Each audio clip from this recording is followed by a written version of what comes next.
अच्छा, प्रीवियस जो हमारा लास्ट लेक्चर था ना, उसके अंदर हमारी ये चीज थी कि हमने मार्केट का जो स्ट्रक्चर था ना उस चीज को समझा था, जिसके अंदर हमारी चंद चीजें आई थी। एक एसएमसी कॉन्सेप्ट था।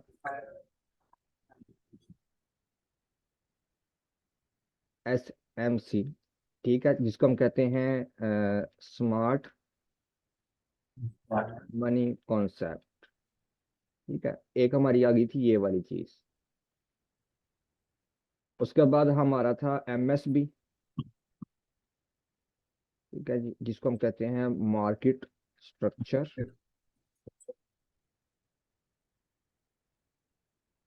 ब्रेक। ये हमारी चीज आ गई थी।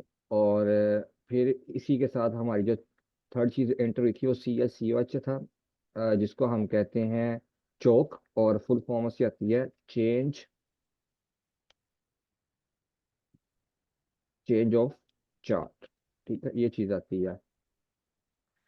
और फिर इसी इसी के साथ ये सारा स्ट्रक्चर का एक बेस है, जिसके बीच में हम ट्रेंड वगैरह को, हर चीज को फाइंड आउट करते हैं। तो अगर इससे सबसे ऊपर हम चले जाते हैं फर्स्ट ऑफ ऑल, तो वो हमारे ट्रेंड से ही आते हैं। ठीक है, ट्रेंड टाइप। उसके बाद फिर हमारे पास ये वाली नीचे चीजें आ जाती हैं, क्योंकि ट्रेंड्स जब हमारे आइडेंटिफाई हो जाते हैं कि ट्रेंड हमारा कौन सा चल रहा है, तो फिर उसके अंदर जाके हम स्ट्रक्चर बेस के ऊपर ही ये ट्रेड देते हैं। और मार्केट के बीच में जितनी भी स्ट्रैटेजीज चलती हैं ना, सबके अंदर जो सबसे आसान तरीन और जो आप कह लें कि सबसे ज्यादा प्रोफेशनल जो ट्रेडर है उनकी तरफ से स्ट्रेटजी होती है ना, वो यही वाली होती है, एसएमसी कॉन्सेप्ट। उसके बाद मार्केट का जो स्ट्रक्चर है वो किस तरह से कंटिन्यू हो रहा है, और जो चार्ट के अंदर भी में चेंजिंग हो रही है वो किस तरह से हो रही है। और इसके बाद फिर इसके साथ ही हमारी चीजें आ जाती हैं लिक्विडिटी। ठीक है। अच्छा, वो लिक्विडिटी जो है वो हमारी दोनों साइडों पे होती है, by side and sell side. ठीक है, ये हमारी साइड दोनों पे ही आती है, जिसको हम दूसरे अल्फाज के अंदर ये भी कह सकते हैं कि फ्रेश पैसा। ठीक है, लिक्विडिटी ये चीज होती है। और लिक्विडिटी के बाद हमारे फिर आ जाती है डिमांड एंड सप्लाई जोन, जिसको हम आइडेंटिफाई करते हैं अपना। बाइंग और सेलिंग जो। बाइंग सेलिंग भी कह सकते हैं आप इसको, डिमांड और सप्लाई जोन को आप ये भी कह सकते हैं रेजिस्टेंस एंड सपोर्ट। ठीक है, ये चीज आ जाती है, इसको हम कह देते हैं इस तरह से डिमांड एंड सप्लाई जोन। ठीक है जी। और सेम इसी के ही ऑपोजिट आ जाती है, आपकी डिमांड की जगह पे आपका आ जाएगा बायर, और सप्लाई की जगह पे आपका आ जाएगा सेलर। और सेलर। जो सप्लाई वाला आपका जोन आएगा वो आपकी बन जाएगी रेजिस्टेंस, और इसी तरह से जो आपकी डिमांड वाली जोन होगी वो आपकी बन जाएगी सपोर्ट। तो इसको हम साथ में और कर ही लेते हैं इस तरह से, ताकि हमें याद रह जाए। Demand and supply zone, buyer and sell area, और उसके बाद सपोर्ट रजिस्ट्री। And resistance. ठीक है, ये हमारी चीजें आ जाती हैं इस कॉन्सेप्ट के अंदर। तो अब इसके साथ ही ना जो हमारी चीज टच होती है एक और, उसको हम नाम देते हैं। ये तो हमारा कॉन्सेप्ट हो गया ना, ट्रेंड्स की आइडेंटिफिकेशन होगी कि ट्रेंड हमारा कौन सा चल रहा है। जो ट्रेंड मैंने आपको बताए थे वो मुझे बताइएगा जरा कौन कौन से थे, मैं उसको साथ में लिखता भी हूँ ताकि हमें याद रह जाए। ट्रेंड जो मैंने आपको बताए थे, कितने किस्म के ट्रेंड थे? याद नहीं हम। सिंपल से ना, ये देखें आप, आप अप अच्छा। अब ट्रेंड, हाँ जी, अप ट्रेंड हो गया। और उसके साथ इसका ऑपोजिट कौन सा आएगा आपका?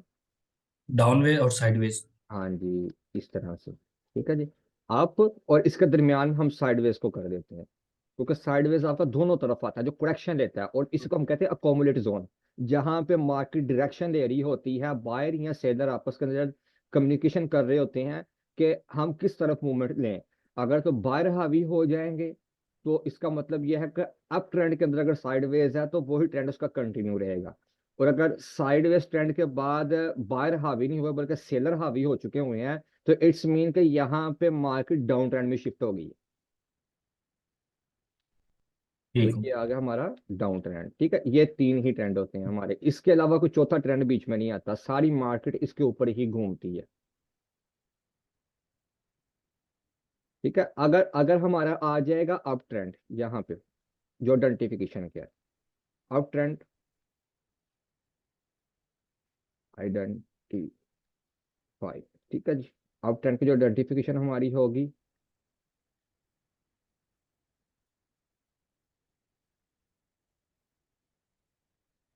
और उसके बाद हमारी होगी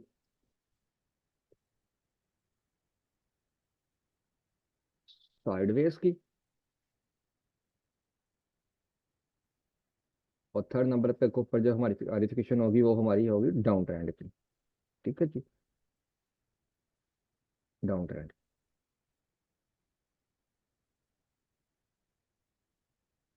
अच्छा जी, अब यहाँ पे हमारी आइडेंटिफिकेशन किस तरह से होगी, पहले हम इसको मार्क कर लेते हैं ग्रीन के साथ, ताकि हमें याद रह जाए। उसमें क्या होगा, मार्केट जब डायरेक्शन लेगी तो हमारी जो मूवमेंट लेकर चलेगी वो इस तरह से बनाएगी, यानी कि हायर हाई के ग्रीन। ठीक है, यहाँ पे क्या होगी, मार्केट जब भी अप ट्रेंड में जाएगी, इसको हम इस तरह से मार्क कर लेते हैं यहाँ से ऐसे, कि अगर हमने अप ट्रेंड को आइडेंटिफाई करना है, मार्केट हमारी मूवमेंट इस तरह से देगी,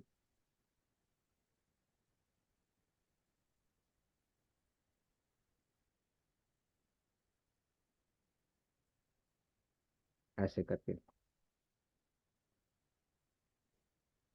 ठीक है, इस तरह से मूवमेंट देखी, हायर हाई बनाएगी। और साइडवेज में क्या चीज मार्केट करेगी, इसको रेड से हम मार्क कर लेते हैं।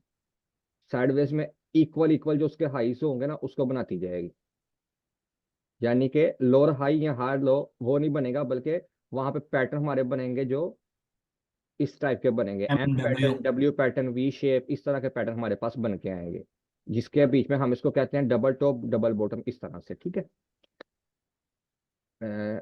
और डाउन ट्रेंड के बीच में जो हमारी मार्केट की डायरेक्शन आएगी वो इस तरफ से आएगी, up to down. Up to down आएगी। इसको हम मार्क कर लेते हैं, रेड से कर देते हैं इसको मार्क, इस तरह से आएगी। ठीक है, उसी का ही जो हमारी मार्केट बन रही थी इसके अंदर अप ट्रेंड में, उसी का ही ऑपोजिट आ जाएगी, यानी कि अब मार्केट क्या करेगी, अब मार्केट लोअर लो बनाएगी इस तरह से। ठीक है, ऊपर हमने ये कुछ मार्क किए हुए हैं, SMC, market structure break, change of chart, ये वो सारी चीजें ना।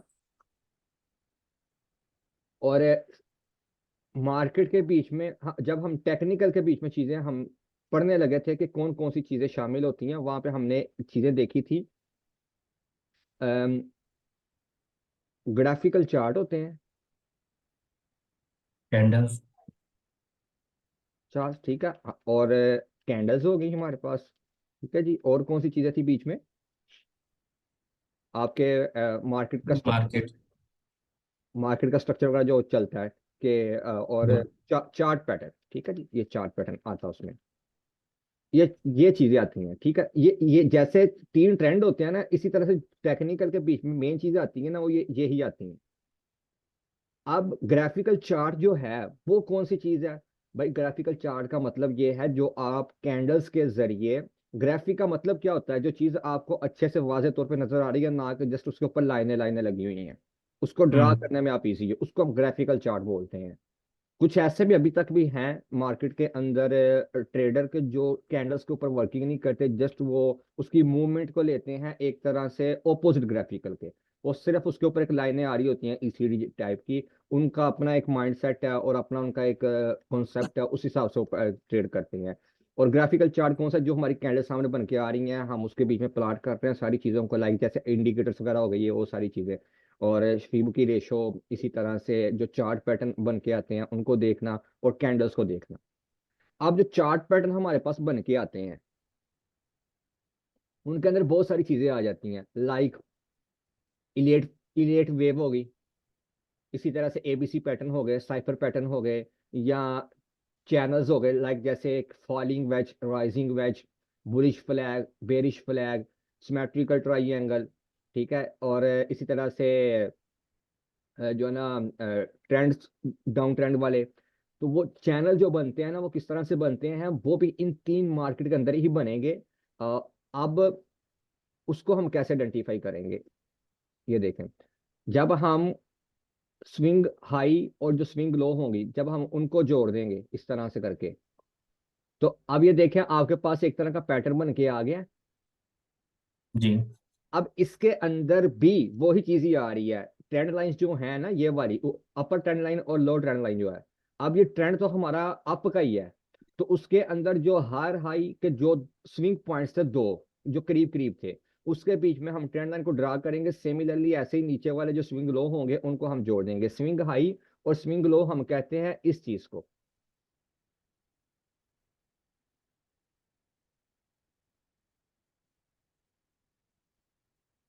ये जो चार, ये जो पॉइंट ना हमारे पास, इनको हम कहते हैं, ये वाले जो पॉइंट है, ये हमारे पास स्विंग हाई है। और जो लो वाले पॉइंट है वो ये वाले हैं।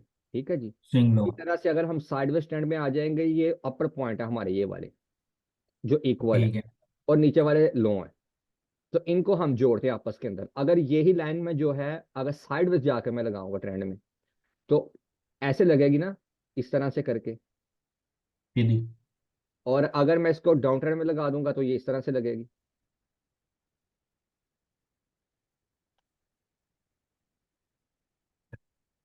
डाउन ट्रेंड के अंदर फॉलिंग जो पैटर्न होते हैं ना, असेंडिंग ट्राइंगल, डिसेंडिंग ट्राइंगल, इसी तरह से फॉलिंग वेज टाइप के, या पैरल चैनल बन गया, बेरिश फ्लैग बन गया, वो डाउन ट्रेंड में आएंगे। जो बेरिश टाइप के होंगे, जो बुलिश टाइप के होंगे, वो अप ट्रेंड के अंदर आएंगे। ठीक हो। और ये ऑपोजिट वर्क करेंगे, ये जेन में रखिएगा। जैसे ये बुलिश, ये वाला है ना, ये हमारा बुलिश फ्लैग बन रहा है फॉर एग्जांपल। अब बुलिश फ्लैग का मतलब ये नहीं है कि भाई उसने मार्केट ने ऊपर की तरफ टूटना है, बल्कि नहीं, बल्कि बुलिश फ्लैग जब भी बनेगा, मार्केट ऑलरेडी अपने पीक पे चले गई है, वहां से वो ब्रेक करके अब नीचे की तरफ मार्केट आएगी, यहाँ से ऐसे करके। और यहाँ से मार्केट जो है ना, डायरेक्शन जो लेगी इस तरह से ऊपर की तरफ लेगी। ठीक हो हम गया। हम ऑलरेडी जब मार्केट अप जा रही होगी तो और अप नहीं जाएगी। हाँ जी, वहां किसी ना किसी जगह पे जाके वो ठहर जाएगी। और ठहरेगी कहाँ पे? वो जाहिर बात है, यहाँ पे उसके पॉइंट्स बने होंगे सपोर्ट और रेजिस्टेंस वाले। प्राइस अगर ऊपर की तरफ है तो ये उसकी सपोर्ट बनेगी, जो पॉइंट्स होंगे लो वाले, इस तरह से।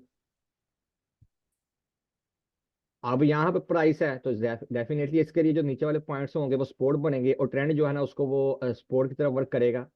और यहाँ पे ये वाली जो लाइन है, ये वाली, ये इसको सपोर्ट की तरह, ये रेजिस्टेंस की तरफ वर्क करेगी। ये जो सेल एरिया हमारा आ रहा है, डिमांड एंड सप्लाई जोन, वो तो हमने वहीं पे चेक करना है ना, जहाँ पे हमारी ये लिक्विडिटी पड़ी हुई है। और जी। लिक्विडिटी कहाँ पे पड़ी हुई है? वो दोनों साइड पे है। रेजिस्टेंस पे भी पड़ी हुई है, ये जो रेजिस्टेंस है ऊपर, और सपोर्ट पे भी पड़ी हुई है, ये जो सपोर्ट है। यहाँ पे देखें आप, ये ऊपर वाली साइड जो हमारी है वो रेजिस्टेंस है, अगर प्राइस नीचे की तरफ चल रही है। यही बोला ना आपको, अगर प्राइस नीचे की तरफ है तो इट्स मीन कि वो हमारे लिए क्या है? रेजिस्टेंस है। उसको ऊपर से जो है ना बार बार रेजिस्टेंस मिल रही है, वहां पे सेलिंग ऑर्डर लगे हुए हैं, जिसको हम कहते हैं ऑर्डर ब्लॉक्स। या हम ठीक है। कहते हैं कि वहां पे लोगों के टीपी लगे हुए हैं। वो भी आपको मिसाल बता देता हूँ। यहाँ पे आप देखें, पहले नीचे आ गई सपोर्ट। हम्म। अब यही जो हमारी चीज है, ये तो हमारा साइडवेज ट्रेंड के अंदर आ गया ना, इक्वल इक्वल हमें नजर आ रहा है, और वहीं पे हमारे पैटर्न बन रहे हैं। डब्ल्यू पैटर्न हो गया, और एम पैटर्न हो गया, वी शेप, ये वो सारी चीजें आ जाएंगी साइडवेज में। अप ट्रेंड डाउन ट्रेंड के बीच में जो हमारे पास रेजिस्टेंस और सपोर्ट आएगी, ये ट्रेंड लाइंस वाली आएगी, ये वाली। यहाँ पे मैं आपको हाईलाइट कर देता हूँ, ये वाली हमारे पास चीज आएगी। ठीक है ना? ये हमारे पास सपोर्ट आ जाएगी, और ऊपर वाली साइड पे हमारे पास क्या आएगी? रेजिस्टेंस आएगी। इसको हम रेड के साथ ड्रा कर लेते हैं,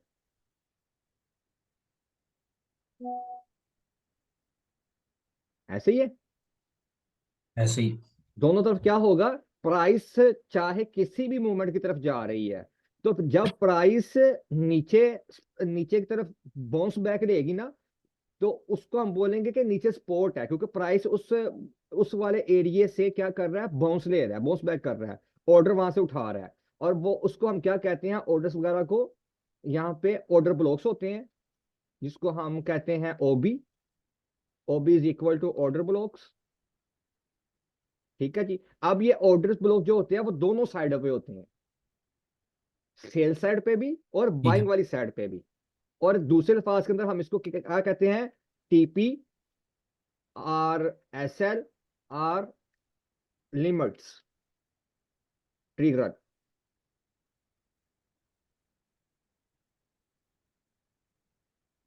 ट्रिगरिंग, ठीक है। अब इसका मतलब क्या है, इस चीज को आप समझें। ये स्पोर्ट स्पोर्ट वाले एरिया के अंदर या रेजिस्टेंस वाले एरिया के ऊपर ये ऑर्डर ब्लॉक तो लगे हुए हैं। अब इसके साथ टीपी एसएल और लिमिट्स वगैरह क्या चीज है। टीपी और एसएल हम कहाँ पे इस्तेमाल करते हैं, फ्यूचर ट्रेड के अंदर, ऐसे ही है। ठीक है। हम एसएल अपना लगाते हैं ना, कि भाई ये मेरा एसएल है इतने परसेंट का, और यहां से मैं एग्जिट कर जाऊंगा। जब मेरा एसएल लगेगा, इट्स मीन के वहां पे मैं किसी चीज को सेल कर रहा हूं। हम्म। उसी जगह पे किसी के टीपी लगे होंगे या लिमिट्स लगी होगी बाइंग की, स्पोर्ट वाली ट्रेड में, बिल्कुल। तब ही वो ट्रिगर होगा ना ऑर्डर। बिल्कुल। सिमिलरली अगर मैंने टीपी लगाया हुआ है, इट्स मीन कि वहां से मैं क्या करना चाह रहा हूं, अपना प्रॉफिट बुक करना चाह रहा हूं। तो प्रॉफिट तो मेरा तभी हम्म। बुक होगा ना, जब वहां पे किसी के एसेट या कोई लिमिट्स लगी होंगी, या वहां हम्म। पे किसी ने कुछ सेलिंग के लिए उस प्राइस के ऊपर अपनी अपने उस कॉइन्स को या अपने शेयर्स को लगाया हुआ है, तभी मुझे वहां पे टीपी मिलेगा ना। एक चीज है, मैं हम्म। 3 लाख की सेल करना चाहता हूँ, भाई 3 लाख के ऊपर कोई लेने वाला बंदा ही नहीं है, चाहे मैं 20 दिन बैठा रहा हूं, तो मेरा टीपी हिट होगा, नहीं होगा। कभी भी नहीं होगा। हमेशा लिक्विडिटी जहां पे पड़ी होगी, जिस जिस जोन के अंदर, जिस जिस एरिया में, वहीं पे आपके टीपी और एसएल सेट होंगे ना। तो जो वो हम्म। बारगेनिंग होती है ना एक चीज की, हम इसको बारगेनिंग एरिया भी बोलते हैं, जो आपके कैंडल्स के नीचे विक्स लगी होती हैं, अपर विक्स या लोअर विक्स, ऊपर नीचे, जिसको हम कहते हैं हाई लो जो लगा होता है। अगर तो हम्म। बार बार एक एक एरिया के अंदर कोई 10-15 कैंडल्स घूम रही हैं, चाहे वो टाइम फ्रेम कोई भी है, 15 मिनट का टाइम फ्रेम है, 10 मिनट का टाइम फ्रेम है, 1 घंटे का टाइम फ्रेम है, 1 डे का है, वीकली या कोई भी है, तो अगर वहां पे अच्छी खासी विक्स लगी हुई है, इट्स मीन कि यहाँ पे अच्छे खासा पैसा पड़ा हुआ है, यानी कि लिक्विडिटी यहाँ पे पड़ी हुई है। लोगों के यहाँ पे एसएल पड़े हुए हैं, लोगों के यहाँ पे टीपी लगे हुए हैं, लोगों के यहाँ पे लिमिट्स लगी हुई हैं ऑर्डर की। तो वो जो ऑर्डर ब्लॉक्स है ना, उनको ट्रिगर करने के लिए मार्केट उस डायरेक्शन में जाएगी ही जाएगी, क्योंकि मार्केट चलती ही पैसे के साथ है, लिक्विडिटी के साथ है। अगर मार्केट के बीच में पैसा ही नहीं है, बाइंग साइड हो या सेल साइड हो, अगर पैसा पड़ा नहीं हो, तो मार्केट किस तरह से मूवमेंट लेगी, कभी भी नहीं ले सकते हो, एक जगह पर पड़ी रहेगी, जिसको वो यानी कि बोरिंग टाइप हो जाएगा। तो ये चीज आपको एक स्ट्रक्चर आपको समझ आ गया इजी वे करना, यानी कि पीछे जो हमने चीजें पढ़ी और अभी जो हमने चीजें पढ़ी, उन दोनों को साथ जब हमने मिलाया, तो प्रीवियस क्लास का जो कॉन्सेप्ट है वो भी समझ में आया, और जो आगे की चीजें हैं जब वो साथ में मिली है वो भी समझ में आ गई। ठीक हो। अब इन चीजों के साथ जो हमारी मेन चीज चलती है ना, कि ठीक है भाई, एसएमसी हम किस तरह से आइडेंटिफाई कर सकते हैं, या हम मार्केट का स्ट्रक्चर को कैसे देख सकते हैं। चलो मार्केट का स्ट्रक्चर तो हमें समझ में आ गया, चेंज ऑफ चार्ट हो गया, कि भाई जब ये अपने हायर लो जो होते हैं, मार्केट उनको अपने ट्रेंड को ब्रेक करके आप उसको रीटेस्टिंग मुकम्मल तौर पे कर लेगी, तो उसको हम बोलेंगे कि अब चार्ट का जो चार्ट के बीच में चेंजिंग हो गई, या जो चार्ट चल रहा था हमारा अप ट्रेंड का, और वहां से उसको ब्रेक करके, चाहे वो ट्रेंड लाइन है उसकी अप ट्रेंड या डाउन ट्रेंड के अंदर, या वो साइडवेज ट्रेंड के बीच में है, तो जब उसको ब्रेक करके मार्केट नीचे आई और उसको रिटेस्ट किया, उसके ऊपर उसने क्लोजिंग नहीं दी कैंडल ने, अब इसका मतलब क्या कि चेंज ऑफ चार्ट हो गया। जैसे यहां से आप समझे जरा, मे भी आपको ये चीज थोड़ा सा कॉम्प्लेक्स में डाल रही हो, ये जो चीज है, पहले यहां से इसको हम कर देते हैं ब्लैक वाले को रेस। अब यहां पे आप देखें, मार्केट यहां से ऐसे नीचे की तरफ आई, और ये जो इसका एरिया था, यहाँ पे उसने हल्की सी सपोर्ट ली, क्यों, यार पीछे ऑर्डर ब्लॉक लगे हुए, ये सपोर्ट थी इसके लिए, लेकिन ट्रेंड तो हम्म। इसका ब्रेक हो गया है ना। अब तो अगर मार्केट यहाँ से रिवर्स कर जाती है, वापस इस वाले जोन में आ जाती है, इसका मतलब क्या है कि लोगों के जो यहाँ पे इस जगह पे, जिस बाइंग हो गई है। बाय यहाँ पे लोगों का एसएल लगे हुआ था ना, जिनकी लॉन्ग की पोजीशन थी यहाँ पे ऐसे, हम्म। तो उन्होंने हम्म। अपने एसएल इसी जगह पे सेट किए थे ना। तो मार्केट ने हम्म। क्या किया कि ट्रेंड से बाहर आई है, और वहां पे जो पैसा पड़ा हुआ था, लिक्विडिटी पड़ी हुई थी एसएल की सूरत में या लिमिट्स ऑर्डर की सूरत में या वो टीपी की सूरत में, जैसे भी था। अब जिस बंदे ने लॉन्ग की पोजीशन ली है, डेफिनेटली उसका यहाँ पे एसएल है, जिस बंदे ने शॉर्ट की पोजीशन ली है उसका यहाँ पे टीपी है, और जो बंदा स्पोर्ट में बाय करना चाह रहा है उसके यहाँ पे लिमिट्स के बीच में ऑर्डर लगे हुए हैं। तो एक ही जगह पे तीनों चीजें इकट्ठी होगी। हाँ वो हो गई। तो मार्केट इस चीज को, इस पैसे को उठाने के लिए नीचे आएगी, और यहां से पैसा उठाकर अगर तो वापस यहाँ पे आ जाती है ऊपर की तरफ, इस एरिया में, अब ऐसे। ठीक है। तो यहाँ पे क्या होगा कि इसको हम बोलेंगे कि भाई ये वाला हमारे पास आ गया है फेक ब्रेकआउट। ठीक हो।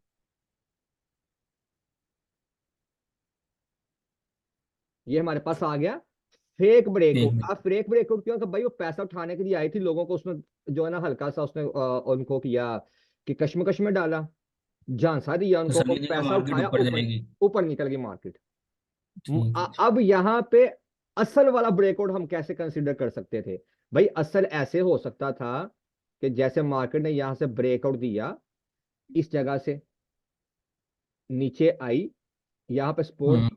अब इसको रिटेस्ट करने के लिए ऊपर की तरफ वो गई, यहां से ट्रेंड लाइन हम्म। को उसने किया, और कैंडल की क्लोजिंग उसने वहां पे दे दी नीचे। ठीक अब है। मैं क्या करूंगा कि भाई अब इस जगह के ऊपर मैं अपनी शॉर्ट की पोजीशन ओपन कर सकता हूं, क्योंकि मार्केट ने फुली तौर पे उसको रिटेस्ट कर लिया। अब यहाँ पे मुझे जो ट्रेड मिल रही है अच्छे वाली मिल रही है। अब यहाँ पे मैं क्या करूंगा, इधर से, इधर से ये वाला जो इसका जोन होगा ना, ये वाला, एक ये और एक ये वाला जहां से स्टार्टिंग हुई इसकी, ये मेरे टीपी बन सकते हैं, क्योंकि जो ऊपर इसके सपोर्ट बनी हुई थी यहां से उसने रिटेस्टिंग कर ली थी, यहां से उसने ऑर्डर उठा लिए थे। अब वहां से शॉर्ट की पोजीशन ओपन हुई, और जो हमारा एसएल आएगा, प्रीवियस कैंडल का जो हाई होगा ना, लाइक यहाँ पर ट्रेंड के ऊपर कैंडल बनी हुई है, उसके ऊपर कोई विक है, उसके हाई के ऊपर मैं एसएल लगा दूंगा यहाँ पे करके।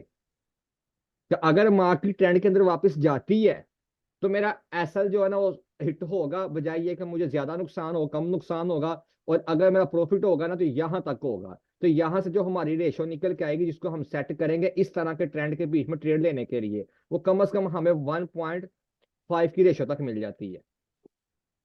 इतनी मिल जाती है, यानी कि अगर मैं $50 का यहाँ पे प्रॉफिट लेना चाहता हूँ, $10 का एसएल और $50 का टीपी।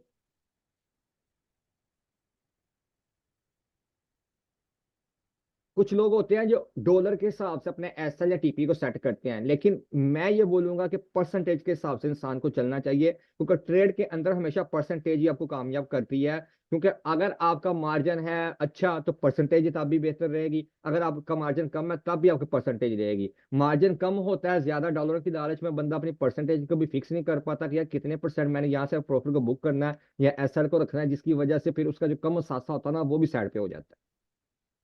तो यहाँ पे 1 पॉइंट की जो रेशो, 1.5 की रेशो आई है, दस दस डॉलर का हमारा एसएल हो गया और $50 का हमारा टीपी हो गया। तो इसको हम बोलेंगे 1.5 की रेशो मिल गई। इसी तरह ठीक से है। अगर हम डाउन ट्रेंड के अंदर आ जाएंगे, तो डाउन ट्रेंड का जो है ना अप ट्रेंड पूरी तौर पे ऑपोजिट हो जाएगा। अब यहाँ पे हमारी जो पोजीशन आएगी ना, वो आएगी लॉन्ग के लिए। जैसे यहाँ से मार्केट का मैं वेट करूंगा इस जगह से, यार मार्केट ऐसे ऊपर जानी चाहिए। ठीक है। और अगर मार्केट ने यहाँ से ऊपर नहीं गई, बल्कि मार्केट ने क्या किया, डायरेक्शन ली नीचे की। अब मुझे तो यहाँ पे ये लगा कि यार मार्केट ब्रेकआउट करके चले गई, या मुझे क्या करना चाहिए, यहाँ पे मुझे जो है ना शॉर्ट की पोजीशन ओपन करनी चाहिए। यही आएगा ना, क्योंकि ट्रेंड तो ब्रेक हो गया ना नीचे से। अब मार्केट क्या करेगी, हम्म। उसका ऑपोजिट कर देगी, ऊपर की तरफ निकल जाएगी ऐसे। अपने बीच नीचे जो उसके एसएल वगैरह होंगे, यहाँ पे लिक्विडिटी पड़ी होगी, उसको उठाएगी, ऊपर निकल जाएगी। तो यहाँ पे ट्रेड अच्छी लेने के लिए जो मेरे पास आएगा, वो कौन सी चीज आएगी कि भाई यहाँ से ब्रेक करे नीचे की तरफ। ठीक है। उसके बाद यहां से रीटेस्टिंग करें। अब यहां पे मैं अपनी एंट्री मारूंगा इस जगह पे, इस जगह से। और ये जो कैंडल्स के अपर हाई होगा, वहां पे अपना एसएल सेट कर दूंगा। और इस जगह से मैं क्या करूंगा, अपने प्रॉफिट को बुक करना शुरू करूंगा नीचे की तरफ। और अगर ऊपर की तरफ जाएगी तो फिर यही फार्मूला होगा, लेकिन ये इसका ऑपोजिट हो जाएगा लॉन्ग पोजीशन के लिए, ऊपर जब जाएगा।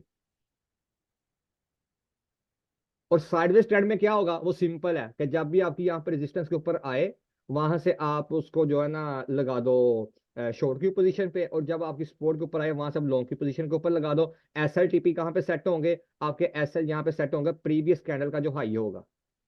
और इसी तरह से टीपी जो होगा वो भी आपका ऐसे ही लगेगा जैसे डाउन ट्रेंड और अप ट्रेंड में आपने लगाया है। और अगर आपने लॉन्ग की पोजीशन ओपन की है यहाँ से, और आप कहते हो यार मार्केट नीचे की तरफ ना आ जाए, तो इस एंट्री पॉइंट से थोड़ा सा नीचे रख के जो प्रीवियस कैंडल का लो होगा वहां पे जाके आप अपना सेल सेट कर दो। और सेम यही चीज आपकी स्पोर्ट में भी होती है, यानी कि टीपी और एसएल आपका लगता है। यानी यहाँ पे मैं लिख देता हूँ, for support rate use this option for TP and SL that called OCO. ठीक है जी, ये ओसीओ का ऑप्शन आता है आपके पास स्पोर्ट के अंदर। अब इसमें होता क्या है वो आप समझ लो, अगर आप टीपी और एसएल सेट करना चाहते हो। ओसीओ का मतलब ये होता है,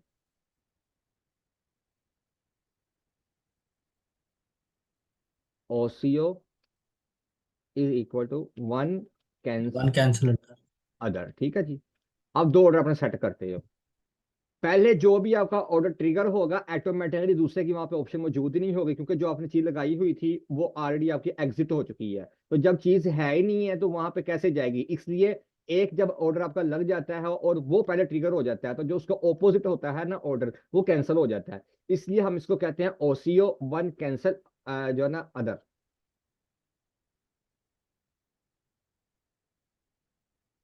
और ओसीओ के साथ आपको मैं समझा भी देता हूँ। ओसीओ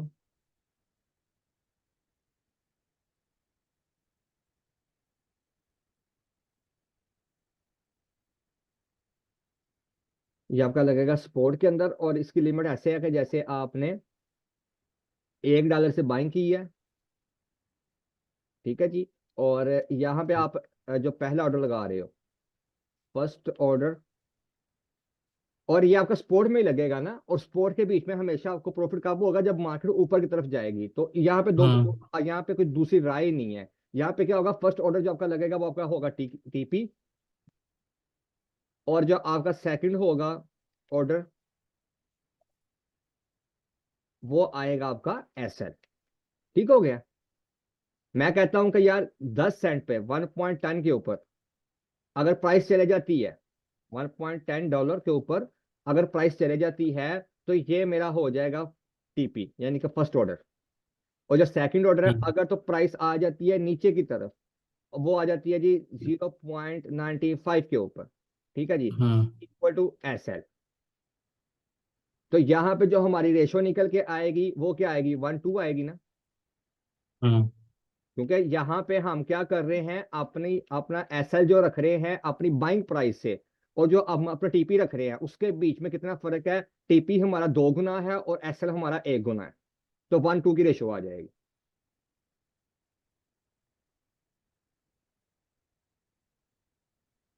ये सारी चीज आपके सामने क्लियर हो गई। हाँ जी, ये समझ आ गई मुझे इसकी। चलें ठीक हो गया। मैं अभी आपको चार्ट पे लेके चलता हूँ।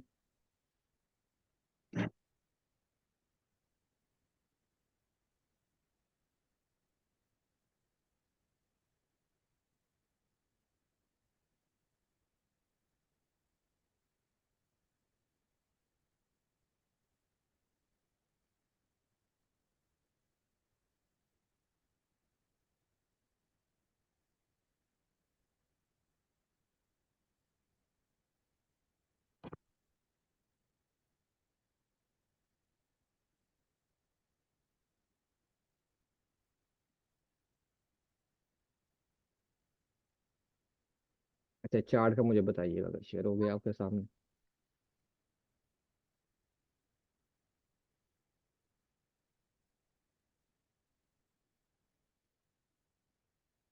चार्ट होगा शेयर, ये क्रोम ओपन हो गया आपके सामने। हाँ जी, हो गया। अच्छा ठीक है, अब ये देखें मैं जा रहा हूँ ट्रेडिंग व्यू के ऊपर।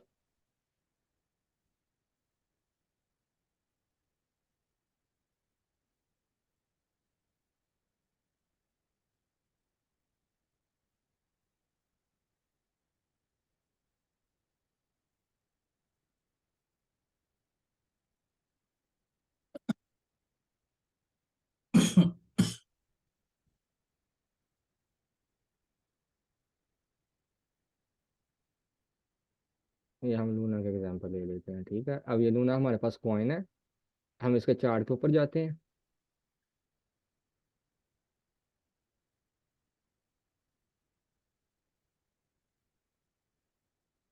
ये मेरे पास है जी 1 घंटे का टाइम फ्रेम। अब इस जगह पे आपने देखना है कि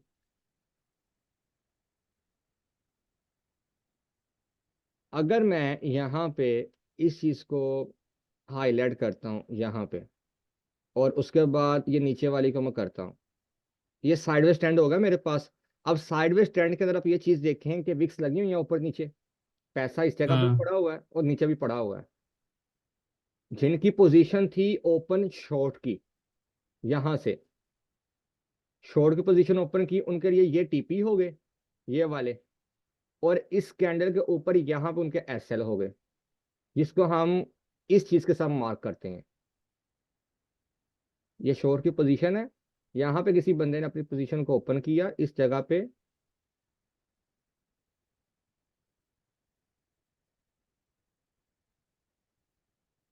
यहाँ पे, सॉरी ये आ गया हमारे पास लॉन्ग का, क्योंकि लॉन्ग के बीच में ग्रीन ऊपर होगा, लॉन्ग ये शॉर्ट आ गया, ये लें, ठीक है जी, ये रेड ऊपर चला गया। अब उसने क्या किया है कि अपने एसएल को यहाँ पे सेट किया, प्रीवियस कैंडल का जो ये बॉडी है यहाँ यहाँ पे वो सेट कर लेता है, या इसके ऊपर विक के ऊपर सेट कर लेता है। अब ये उस पर डिपेंड करता है कि वो किस हिसाब से अपनी ट्रेड को लेके चल रहा है। और जो उसने एसएल अपना सेट किया है ना, उसने बॉडी के अंदर अंदर सेट कर दिया है इस जगह पे, ठीक है। कितनी अच्छी ट्रेड उस बंदे को मिली यहाँ पे कि 1% का एसएल और 3% का उसका प्रॉफिट, 1:3 की रेशो, हम्म।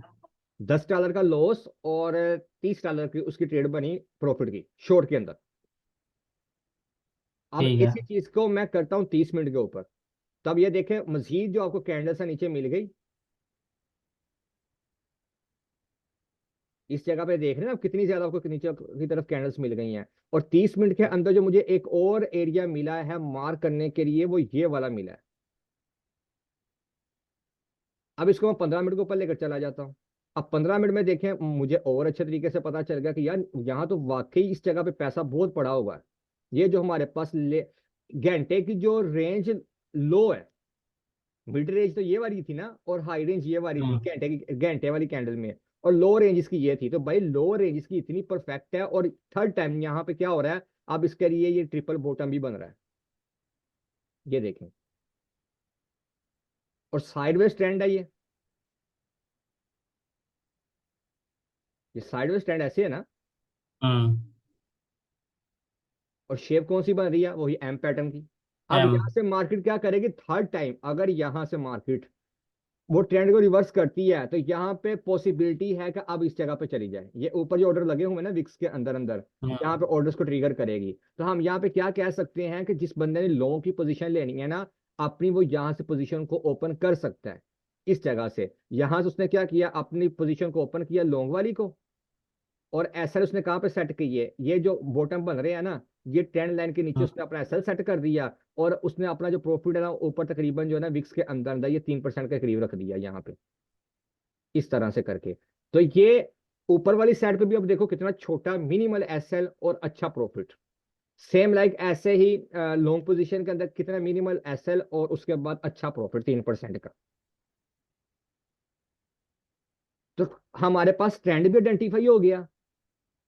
अब मैंने आपके सामने देखा कितनी जल्दी इस चीज को निकाल लिया है, ट्रेड अच्छी मिल गई। हम्म। अब जैसे जैसे आपकी प्रैक्टिस होती जाएगी, आपका एक्सपीरियंस जो होगा ना वो चीज आपको बताएगी। अब ये प्राइस एक्शन जो पीछे भी है वो कौन सा है, ये देखो आप। प्राइस एक्शन इसका ये वाला है कि भाई प्रीवियस तो इसकी ना दो बुलिश कैंडल है बहुत अच्छे वाली, ये वाली हम्म। मुसलसल यहाँ पे वॉल्यूम आया है। तो मैं कह सकता हूँ कि ये इसका ना बहुत ही अच्छा ये वाला डिमांड जोन है, 65 का एरिया जो है, 63 ठीक है। से 65 का एरिया बहुत अच्छा है। तो यहाँ पे ट्रेड क्या हो सकती है, पॉसिबिलिटी है कि अच्छी ट्रेड आपको मिल जाए। एसएल भी हिट होने को हो सकता है, लेकिन पॉसिबिलिटी है कि भाई यहाँ पे ट्रेड अच्छी बन रही है, हम यहाँ से ट्रेड अपनी को उठा सकते हैं। और इसी तरह से अगर मैं ट्रेंड को ऊपर से देखता हूँ कि ऊपर से ट्रेंड कौन सा आ रहा है, डाउन है या कौन सा है, तो ट्रेंड लाइन को पकड़ेंगे और यहाँ पे हम क्या करेंगे, स्विंग लो जो होंगे स्विंग हाई उनको जोड़ देंगे, ऐसे ही बोला था। हम्म। और नीचे वाली जो लाइन है अगर मैं उस चीज को देखता हूँ, इक्वल आ रही है ये वाली, यहाँ से इक्वल ही है ना, ये देखे लाइन। फिलहाल यहाँ से इसको मैं खत्म कर देता हूँ। इसको भी खत्म कर देता हूँ, और ये जो लाइंस है इनको भी मैं खत्म कर देता हूँ, जो मैंने मार्क की हैं। ये लो, ठीक है जी। और इसको भी मैं खत्म करता हूँ। अब मुझे ये चीज बताओ, आपका क्या आपके पास एक असेंडिंग ट्राइंगल आ रहा है, हम्म। शेप बन रही है आपके पास। बिल्कुल। अब यहाँ पे क्या चीज है, पीछे हम इसकी हाइट को मापेंगे, जहां से ट्रेंड नीचे आया, यानी कि ये इसका पोल निकालेंगे। पोल निकालने के लिए दो इस हाइट को हम माप देंगे, जैसे भी आप करना चाहो उसको। उसके लिए हम ये वाला टूल यूज करते हैं, डेट एंड प्राइस रेंज। इसको मैं पकड़ूंगा, यहां से मैं चेक करूंगा कि कितना है। यहाँ पे इस जगह से अगर यहां से इसको वो कर देता है, ब्रेकआउट दे देता है इस जगह से, तो भाई इसका जो टीपी निकल के आएगा ना, 6% का यहाँ पे निकल के आएगा। 6-9 पे। हाँ जी, 6-9 के ऊपर, यानी कि यही निकल के आ रहा है ना ये वाला एरिया। तो हम इसको क्या कह सकते हैं कि भाई हमें हर प्राइस एक्शन भी अच्छा बता रहा है, तो हम यहाँ पर ट्रेड ले सकते हैं, 6-9 के ऊपर जा सकती है, पॉसिबिलिटी है। और यहाँ से जब ये ब्रेक देगा इस जगह से, और अच्छे तरीके से ऐसे ऊपर जाएगा, नीचे आकर रिटेस्ट करेगा, फिर ये ऐसे ऊपर जाएगा। ऐसे ही बताया था आपको, जो चार्ट के अंदर आपको चीजें बताई हैं व्हाइट बोर्ड में। हम्म। ठीक हो गया। इस तरह से हम इसको आइडेंटिफाई करते हैं स्मार्ट मनी कॉन्सेप्ट वगैरह को।